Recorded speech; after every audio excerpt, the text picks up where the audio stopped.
I remember a quotation from one of the chairman for a Hong Kong-based industrial company in China. When I visited them, this is probably going back 15 years ago. He said something very odd to me at the time: "Don't waste a good recession." And it was a very simple sentence, but it encompassed so much wisdom that every time there's a downtrend in the industry, they are in a very basic, commoditized business. But every time there's a downturn, they figure out how to edge over their cost structure, their efficiency, maybe their production time, to be that little bit better. So that every downturn, some of the competitors goes away. And then bit by bit, they become the largest player in the world. So it encompasses that all of those sentences in the one sentence. Don't waste a good recession.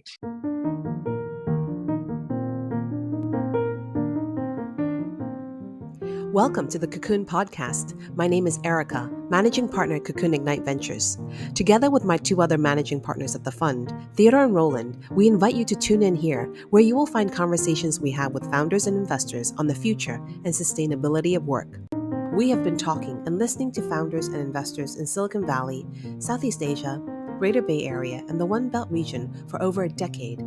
There's so much to learn through venture capital conversations, and we decided to turn these meetings into a podcast to demystify what actually happens on the ground. If you're inspired by these stories and want to work or collaborate with any of our founders or investors, then our call to action is reach out by searching for CoCoon Born to Fly on LinkedIn. We'd love to connect there.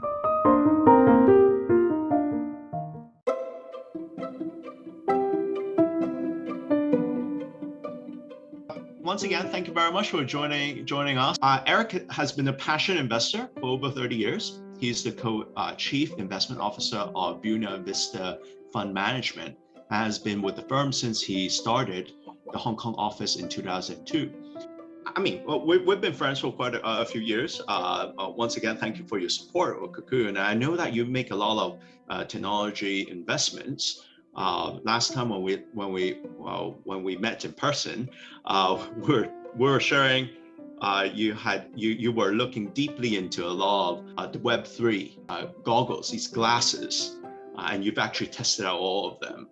So all this like technology. I'm getting involved in a lot of these technology investments. Is that also related to your interest in the engineering behind a lot of these companies? It's simpler than that. It's more like I have less phobia or less resistance in trying out something else. So if you take maybe the average person, whenever they come across a new unknown, the natural thing is, say, "Oh, I don't know about this," and step back. My personality and my training is more like, "Oh, I don't know about this. Let me find out more."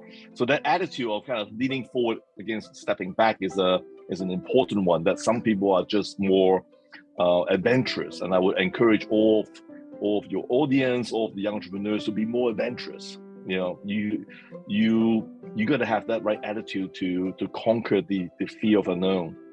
And once you do that, then you can figure out that most knowledge you can actually acquire. Some longer than the others, but nothing is that hard to master. And all you have to do is admit that you are students and start from the ground up. So I was that way. I remember I had this discussion with the IR of the leading manufacturer of the VR goggles space in the world, and he kind of said, "Oh, so you don't know much about the VR industry at all by the time of it?" I said, "Absolutely, this is my first call, and I know about this, but I don't know how the rest are all linked together." And we had this very engaging dialogue, and I would say by now, in going through most of the investor call, I'm probably better than the average investor in terms of the knowledge, but that certainly wasn't the case a year ago. So it's all about whether you are passionate to learn and figure out what are the critical elements in this particular industry, and learn how to tell what is a job well done, what is a mediocre job, and how do you optimize on that particular parameters. For example, is it in VR goggles, is it the thickness, is it the lens design? Is it battery life? Is it the comfort of being able to combine the unseen external world with the virtual world? So there's a lot of soft aspects that you need to understand one by one, and then figure out how company A is doing better than company B. And then you can say, then if that's my understanding, then company A should naturally win out. So it's really about enjoying that, kind of like a chess game. You got to figure out what are different pressure spots and then address those pressure spots separately. So investment for you is a chess game. It's a strategy game, and you get to learn on the go. And definitely, this excites you as you engage new problems. You see, there are these are things that you may not know, but you are interested to find out more. So that's your approach. That's one side of it. The other side of it is that give me another job that you can think of where I can get to meet top-notch people from all over the world, and learn valuable lessons from all of them. I remember a quotation from one of the chairman for a Hong Kong-based industrial company in China. When I visited them, this is probably going back 15 years ago, he said something very odd to me at the time: "Don't waste a good recession." And it was a very simple sentence, but it encompassed so much wisdom that every time there's a downtrend in the industry, they are in a very basic, commoditized business. But every time there's a downturn, they figure out how to edge over their cost structure, their efficiency, maybe their production time, to be that little bit better. So that every downturn, some of the competitors goes away. And then bit by bit, they become the largest player in the world. So it encompasses that all of those sentences in the one sentence. Don't waste a good recessions. Downturn opportunities comes with that risk, because just like what we're seeing in tech today, there are so many companies being decimated, but whoever's surviving would end up having a larger play to themselves. Yes, and this segues really well to an article that I came across 2 weeks ago. I've just mentioned to the audience, it's an article that I read in the information titled "Welcome to the E-commerce Winter." It's by Michael DiStefano and Malik Morris. And I'll just quickly mention a brief summary, and then we'll continue with the discussion.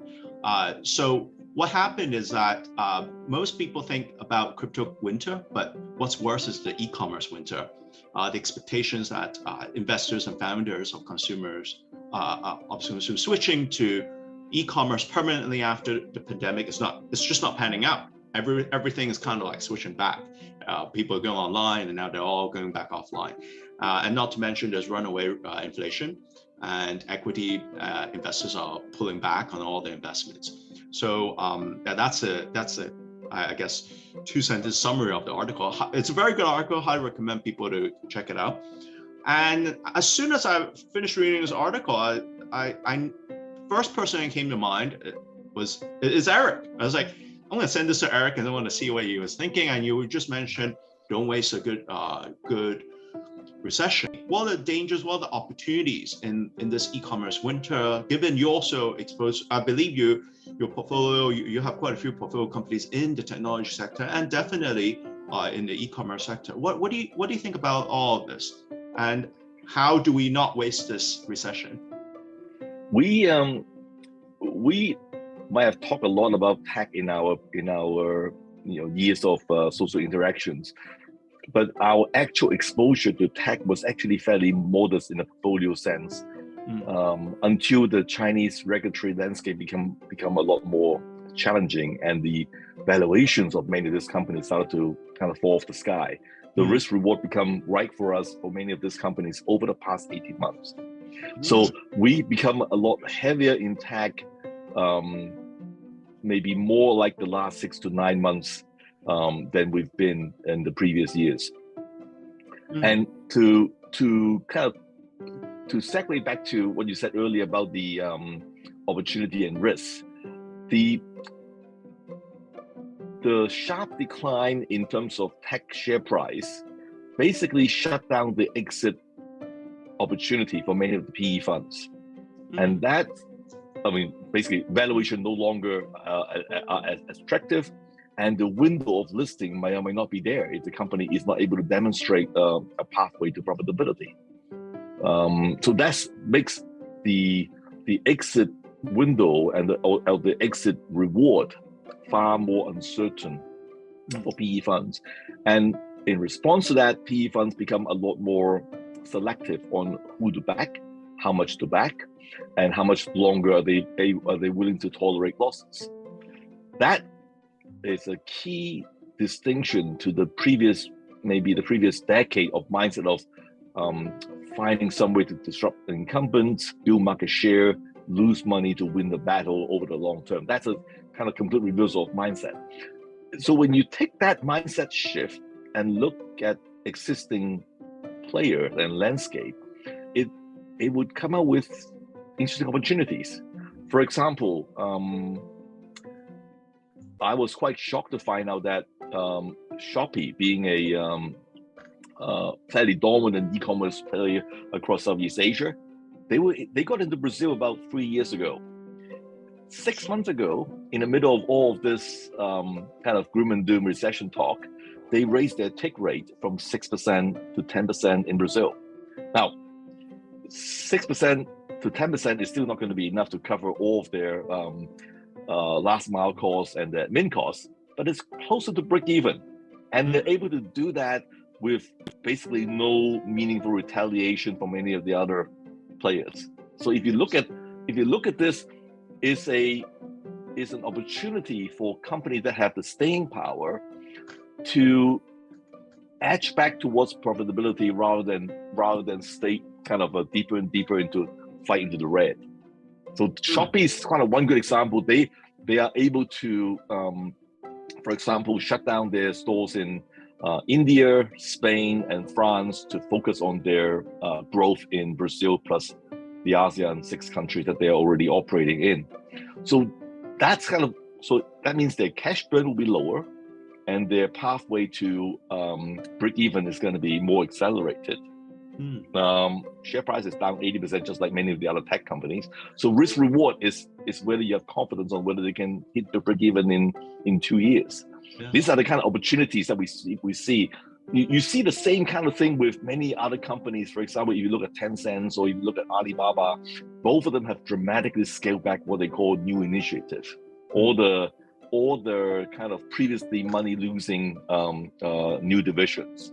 Both Alibaba and Tencent have talked about, I forgot the official term they use, but basically is to cut out all the unprofitable customers that they acquire in the market share fighting era. So they're basically, they're optimizing their portfolio for more profitable customers.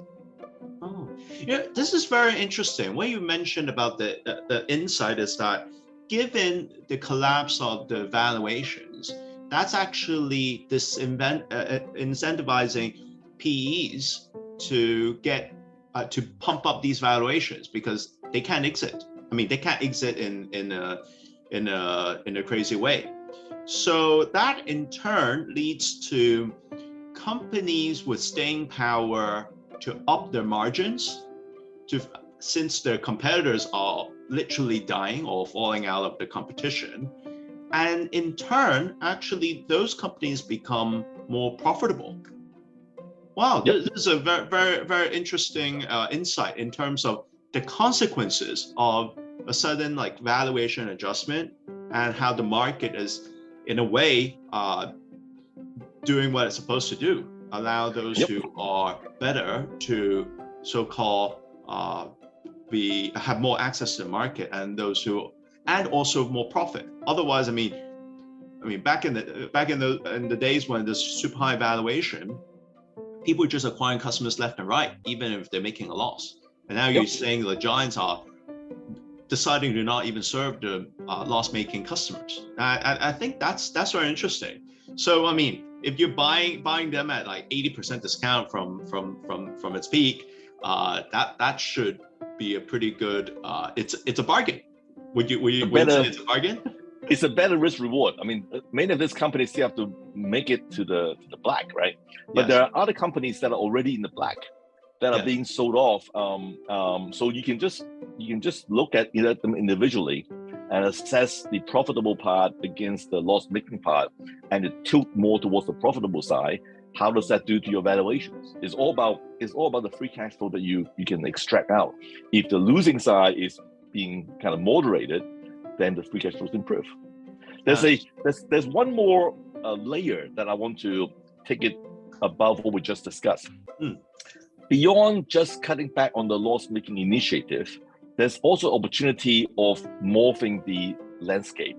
If you recall, over the past 3 years, there's been a lot of very bloody war in the community group buy segment in China.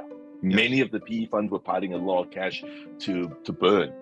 And I mean, forget operating margins. Many of them were on negative markups, on negative gross margins.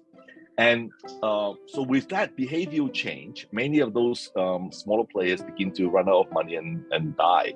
But at the same time, the leader, Meituan, actually have shifted their strategy slightly. Instead of just looking at community group buy as a subsidized business across the nations, they look at some of the largest cities and says, we can take the kind of like a Panda Mart model rather than a community group buy model. I can provide a online convenience stores. Then suddenly you switch from community group buy, kind of large volume household SKUs, to selling kind of stuff that people would buy and pay for convenience.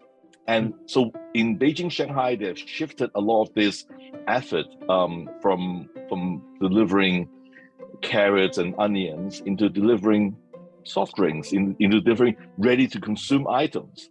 And that part goes from a very low gross margin to a much higher gross margin. So the business model also getting morphed as everybody kind of wake up from that market share grab mentality and says, what do people in Beijing really want? What do people in Shanghai really want? What do they care? Oh, they want 15 minutes delivery time. Pricing, less sensitive. What do people in the 6th-tier city want? They have all the time in the world. They might actually want more selection, and they might care less about delivery time being an hour or 2 hours. So you optimize your delivery network to try to cater for different segments and morph your margin accordingly. So that's again, you might not have this type of rational segmentations if everyone's just going for market share grab. Yes, that's true. And I think what you mentioned about the landscape is morphing, it's changing. And to a great degree, I mean, you've got to be more personalized. You've got to really know your customers and find ways to deliver more value, whereby you'll be rewarded by a larger margin.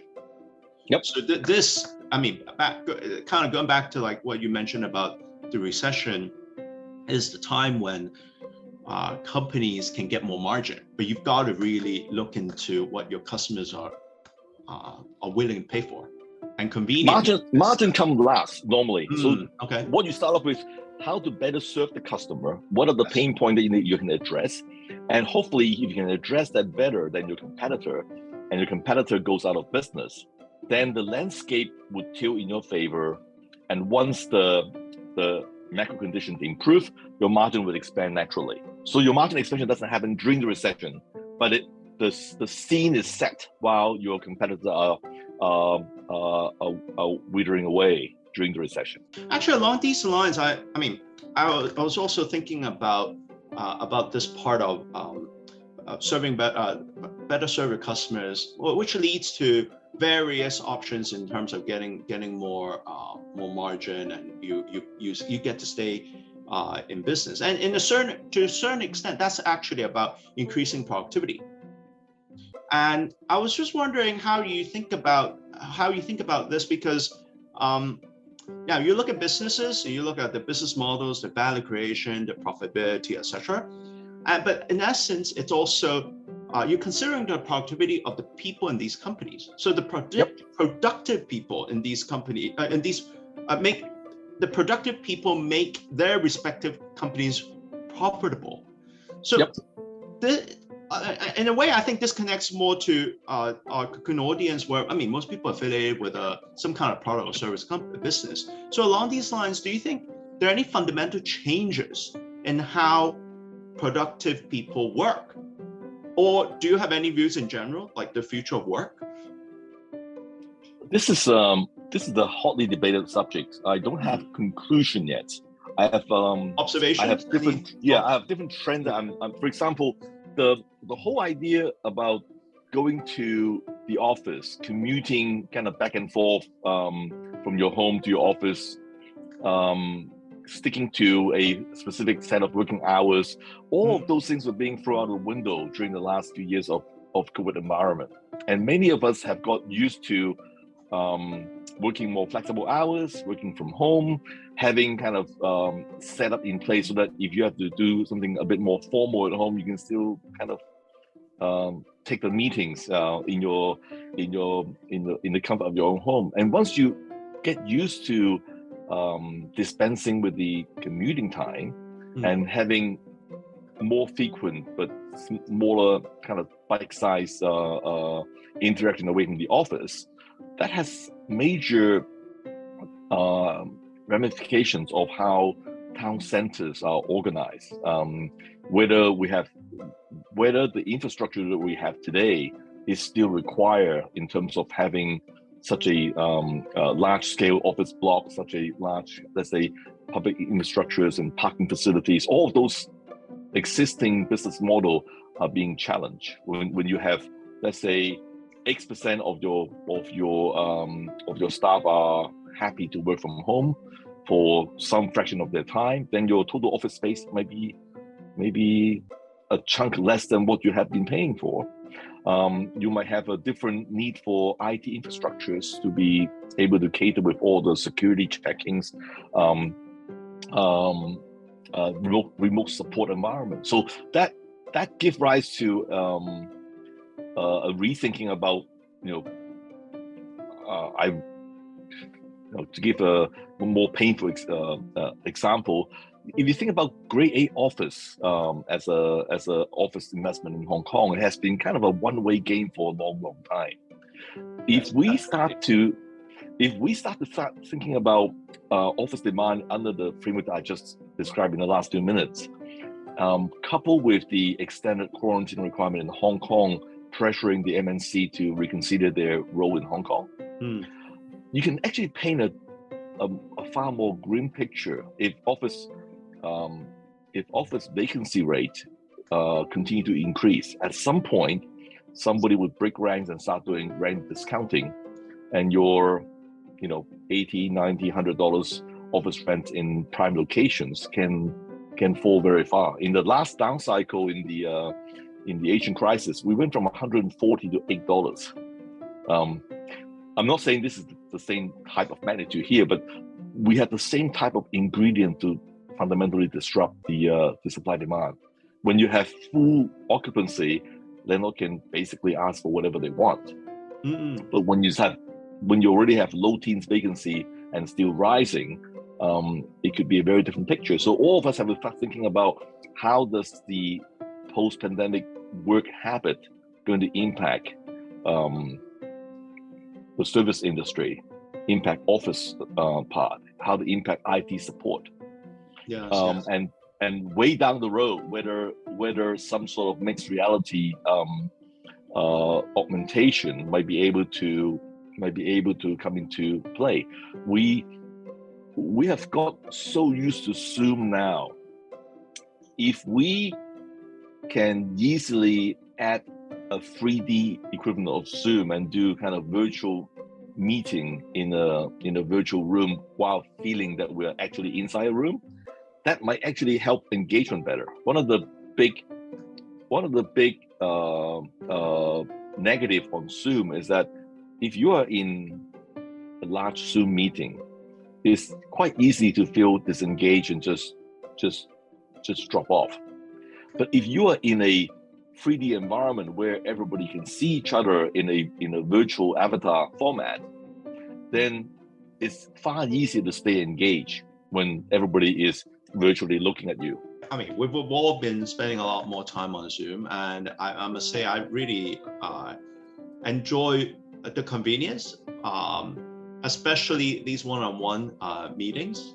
They're still pretty good. I mean, not as good as if we were to meet up over coffee, but when we go to like much larger settings, it's very easy to have multiple windows open on your desktop, and hence the engagement is reduced. And if there are meetings where people can turn off the cameras, essentially, I mean, you're not even sure if they're around, which I think does impact to a certain extent the productivity and the engagement, the alignment of these within these companies.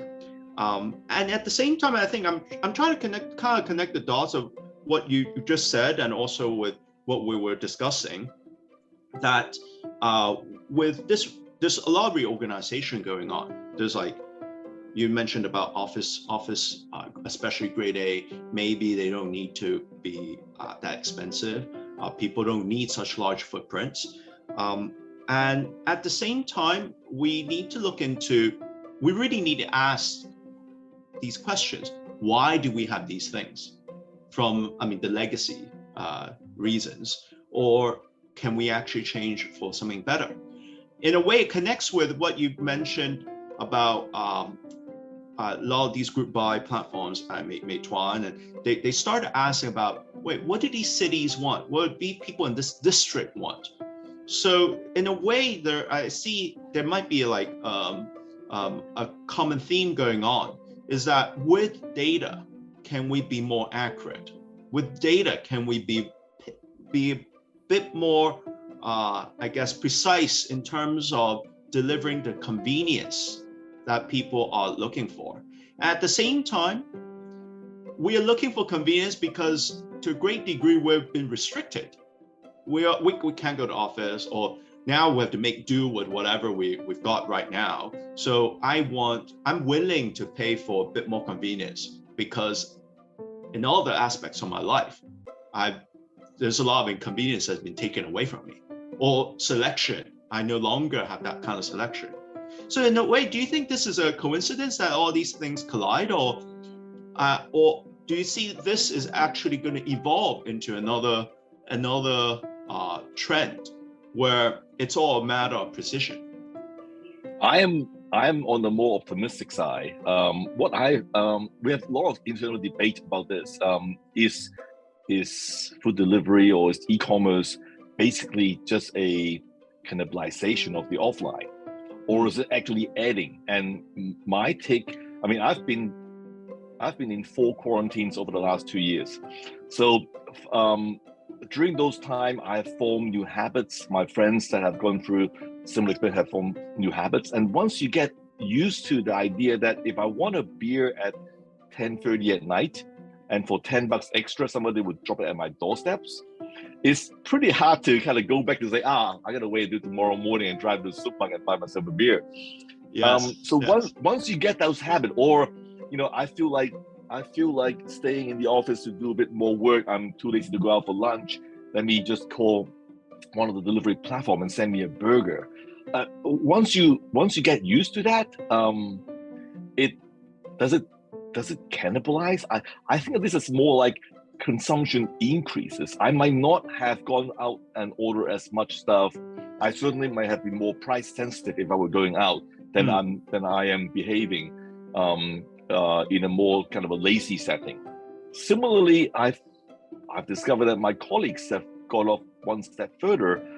Instead of just going on Deliveroo or Foodpanda, they've gone on to other higher end restaurants to get stuff that they normally wouldn't be able to make a booking easily. Now they're on their own delivery platforms. Great, one more option. So I'm seeing this as an expansion of channel to extract consumer dollars rather than as a cannibalization trend. The other thing is, for example, Zoom. Zoom is I'm on a pay account because I don't want to have a 40 minutes limitations. But yes. Take this one step further. I'm prepared to pay for Zoom just for a higher quality and more stable connections, right? Versus the other platform. Imagine you ask yourself, if you and I can be in a virtual room where I can illustrate my thoughts in a virtual whiteboard that I'm kind of sketching out my diagrams or my illustration, how much easier would it be for me to explain, let's say, one of my investment thesis on one of the company? If I can draw live in front of you and you can observe that on the whiteboard, would you pay another $100 a year for that service? Probably, I would probably do that. Of course, I would. I'll definitely pay more just for that experience. Exactly. So whether it's Zoom or whether it is Matter kind of selling some of this stuff, there is a service revenue that we would pay extra over what we're willing to pay now. When FaceTime is free, when WhatsApp call is free, but there's stability issue, there's work flexibility issue. By the time you look at this account, you're actually expanding the market into segmentation of maybe higher function, higher output segments, mass markets, and maybe a free segment. So you are turning what used to be a kind of a service that people take for granted and accept whatever limitation they do. Now, who want to use other inferior platform when Zoom is more stable?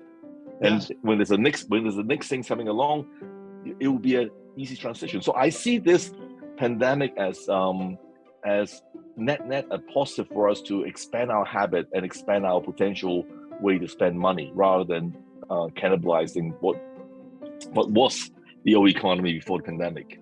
Yes. This is a very, very good insight to this, and I think a key word that you highlighted is change of habits. Habits being something that it's hard to get us started, but as soon as we switch, you mentioned about buying a beer, like at the moment, having someone deliver. Yes, it's extra $10. I mean, for our context, maybe $10 Hong Kong is acceptable. $1.50 US is acceptable, and I think, and also about access to things that you normally may not have considered, because even say for luxury products or like the luxury restaurants, they would never consider any form of take home or delivery up until they have no customers in the restaurants. Yep. So suddenly people who have never had this access or never thought they would actually go for these restaurants, now it's on their app, the Deliveroo or whatever, Foodpanda, and you just click on it. So let's give it a try. Like how does this dish actually taste? Even though I know it's going to be not as good since it's a takeout, but at least I have an idea, I have access. It opens up all these new opportunities, which, I mean, in my line of business, I also see that these are the new habits changing through what we're working on in one of the companies, Empower. We see that a lot of customers are very happy to make online purchases, but they want to talk to someone online at their convenience, say 11 p.m., midnight. That's when we actually have time, sit back, relax, the kids are in bed, we're able to do some shopping. And how is it possible to kind of go back to like, the shop's going to be open like tomorrow 11 until like 7 or 8 p.m. Like, come to a store and I'll tell you what we've got, versus I go on my social media or WhatsApp. I just want to click on a button and talk to a product expert, and that person is going to respond and give me the images and the prices and make me feel like, I already know what I'm going to buy. So it's the barrier of entry of entering a store is significantly lowered. And I think this is the kind of habit. I mean, we started off with maybe buying stuff from Amazon and HKTV Mall, but as our habits continue, we are more happy, we feel a lot more comfortable expanding our range, which I very much agree with what you've described. And I think you highlighted a key thing, is that habit, and COVID giving us adequate time for us to develop certain habits. And I think that's very, very important. Along these lines of like new things and changing habits, just curious, have you tested out any like crypto investments? Any thoughts along those lines? Not yet. I've looked into mining costs and supply constraints of Bitcoin as Bitcoin was falling through. Yes, I've because that's looked another at, like 80%, down 70 to 80% could Yep. could meet your threshold in terms of well, this is the risk from reward. from what I mean, the mining cost is still reasonably stable in Bitcoin, and below a certain price level, around about 20,000, mining become not profitable for the mining machines. So there's a natural kind of cyclical force to adjust that balance. Whereas for many of the other crypto that are not backed by this type of algorithms, there's no real supply demand reset. Yes. So that's kind of one way. The other thing that I've been learning about is really this whole new play to earn games area where people in certain countries are incentivized to play and make their NFTs and be able to trade those NFT in the games to other people. Yes. So that ecosystem is fairly new. Could potentially again, instead of mining, you just have someone spending their human hours doing something to earn a particular product and then reset it to someone else. So it's a similar principle. So those are the interesting things on crypto that I'm trying to navigate my way through. I haven't made any investments in crypto yet. Yes. But the I would say maybe a easier call is that still a kind of a work in progress, is that instead of trying to figure out which cryptocurrency or which metaverse would end up winning it all, I'm spending more time looking at maybe if Unity or Unreal, they are the two dominant engines to make all of this virtual environment. If they can figure out an NFT standard, so everyone that makes their games based on Unity would be able to have portability across multi-platform on the NFT, that might be a bigger upside. Right now, we haven't heard that from Unity, but if there's a natural point of kind of forming a standard at the engine level, would be kind of one way of making this easier. We'll see whether they get around to it. This is like the gold rush in California. You're not sure where you're going to find the biggest gold nugget, but maybe you can help supply the shovels. And I remember, I mean, Levi's is born out of gold rush, and also maybe build a railroad there. I mean, people still need supplies in order to go do their gold rush and gold digging. I'm sorry, you were about to add. Please continue. Yeah, there's another spectrum of this type of gold rush or democratizations of e-commerce. In the old days, we've been thinking about the dominant platform, your Amazon, your other 3P platforms, Shopee and whatever else. What we are seeing might actually be kind of a new way, similar to what I think we discussed maybe a year ago on what Empower is doing, using a WhatsApp interface so that you have an auto integration between your online presence and your offline presence, right? I recently started doing some courses and discover how easy it is to link my kind of Python-based environments into WhatsApp or into WeChat or Telegrams. The APIs are very straightforward, so it makes even the smaller seller able to have this kind of a WhatsApp or Messenger-based interface, being affordable, being there, and kind of at the user level. Not everybody wants to download an app, but if I can scan a QR code, get into WhatsApp and order something fairly quickly or check out something fairly quickly and have someone that give a humanoid response on the other side, all that can be done in the script in a few lines. It's really not that difficult. That means many of the unorganized vendor have an opportunity to have an online presence without being taxed heavily by the platform. Yes, That's absolutely. That's a new thing that I'm kind of excited into to see how that evolve over time. Yes, and this is a field like where you mentioned Empower again. I mean, what we've been working on is this chat commerce, and I think it's also a matter of me using what you've shared with us, the habits that people are forming, and how it's so hard to move from something that's easy back to something that's actually hard. It's so easy to send a text. It's so easy to receive a text. I don't need to download an app, and you can have a humanoid, chatbots or so, or you actually have a human being on the other end who's eager to give you the answers that you need. And it's literally at the tip of, it's not just tip of your tongue now, it's the tip of your fingertips to just type it in and get responses. And not worry about not getting the kind of expert information that you want to have. Because these days, even searching online requires effort in figuring out which keywords to actually use. Yep. Because why do some people feel that, the youngsters kind of understand how to search online better than the older people? It's all a matter of the use of words.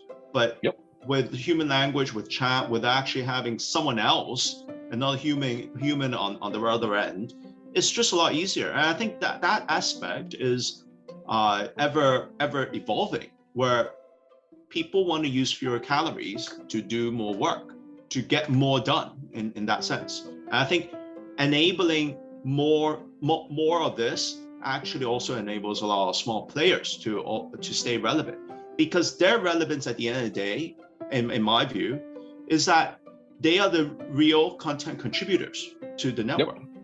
Because they have the knowledge, they have the product, or they have the necessary information and also the service required to answer those questions. And they should be part of they should also earn and benefit from this internet, hence the productivity aspect, increase productivity.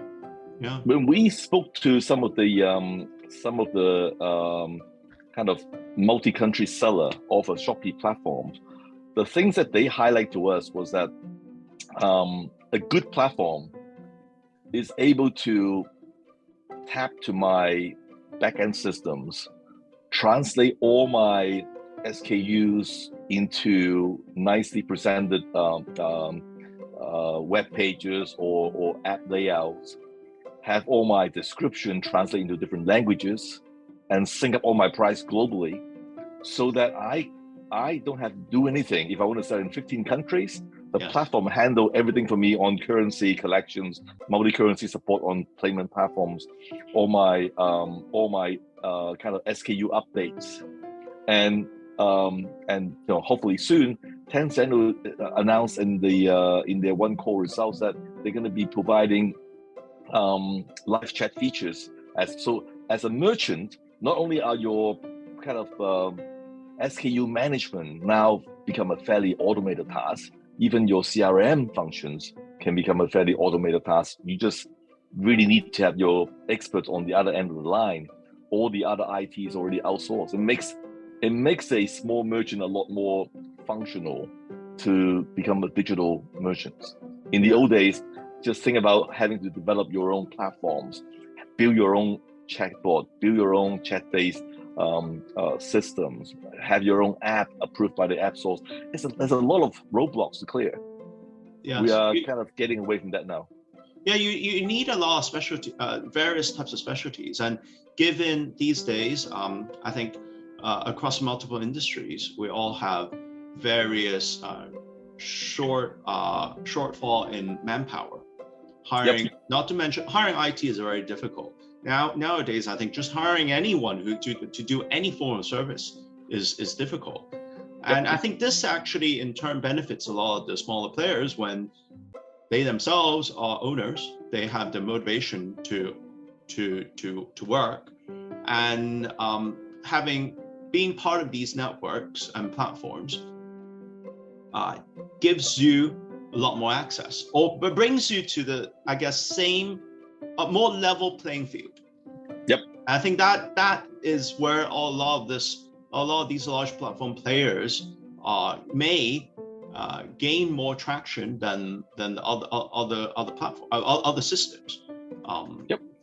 More in-house or more exclusive systems. That's where it's not just the front end. I mean, the front end we talk about in terms of CRM, inventory management. We own a company in Australia called Zero, and they are doing the same thing for backend, right? So imagine if I had to do all We're using Zero too. We're using Zero. Perfect. It's a great company. So you know exactly what I mean. It allows all the accounting stuff to be real time. It saves you on a lot of dedicated accounting resources in-house, and it reconciles all your statements, pay your bills for you. So that type of productivity gain in the back end is also highly conducive for smaller operators to go online. Yes, absolutely. Productivity. With in a way with more tougher competition. I mean, given what you mentioned earlier, that a lot of these companies are now they have low valuations, so everyone needs to be profitable, and you have to drive higher margins. So naturally, your customers will be asking, "Are you giving me better service?" And you have to increase the ante. You've got to increase the kind of your service standard. Bottom line is, you still need to stay nimble. So you need to cut costs in other places. It used to be a 5-person back-end team. Now you have to bring it down to 3 people. That's just how things going to work out. And in a way, that also consolidates, I guess, decision-making capabilities. In a way, also ownership, it needs to be consolidated. And that's also in turn allow faster and more precise decisions to be made. That increases productivity, and companies become ever more profitable. But majority of them are likely going to be small, unless you're a platform player. So then the platforms are helping people make money in that sense. I mean, isn't it exciting to be able to see that? Imagine for the community of small sellers, historically they are bound by the geographical neighborhood of their physical stores. Yes. Being able to enable them to sell to a much larger audience and resolve a lot of the cross-border difficulties, that actually brings a lot of opportunities for small merchants globally. Yes. Is a big step. So one last question before I let you go. Sure. Actually, also along these lines. So what's the favorite part of your job? Just that you did mention a little bit about like learning new things, but aside from that, what's the favorite part of your job as an investor? There are 2 parts. There's a part that I wish I can get more of as a kind of a perks to the job, and there's a second part that is the kind of a day-to-day enjoyment, kind of like enjoying coffee, the equivalent. The first part is I have been very privileged to be able to attend a lot of live events and meet up with some very important business figureheads, political leaders, top strategists in various fields in my line of work. And those, when you're able to, I was in the audience listening to Madeleine Albright, Henry Kissinger's give live speeches, and to kind of have a glimpse of their mind and how their mind works. It is absolutely, it's absolutely addictive just to be able to see this is how a master going through their particular game and how they dissect the game pieces. So that part, I wish there's more opportunity. There's never enough. It's very addictive. And you mentioned the second part is like coffee. It's like coffee. So the second part is more like day to day. I'm learning about new businesses, and with new businesses, there's always a learning curve on a new skill, on a new industry. Maybe the regulatory landscape is uncertain. Maybe the competitive landscape is uncertain. There's always going to be some mystery that you have to solve before you can come to a conclusion that, oh, I'm going to back this particular investment. So that part is like playing a puzzle. You enjoy cracking all the different pieces. You might not crack it every single time, but when you crack it, the satisfaction come from that project achievement. It's like enjoying a good coffee, and you do that on a daily basis. So that part is the daily reward. Well, that's amazing. I mean, you have daily rewards, and at the same time, you also get to learn throughout your career. So once again, thank you very much, Eric, for taking the time to share with us your thoughts and some of your investment strategies. And I look forward to chatting with you again.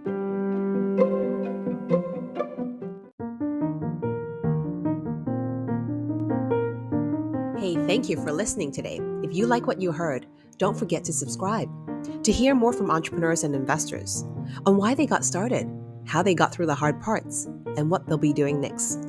If you're inspired by these stories and want to work or collaborate with any of our founders or investors, reach out by searching for CoCoon Born to Fly on LinkedIn. We'd love to connect there. Download more episodes or subscribe via Spotify or YouTube.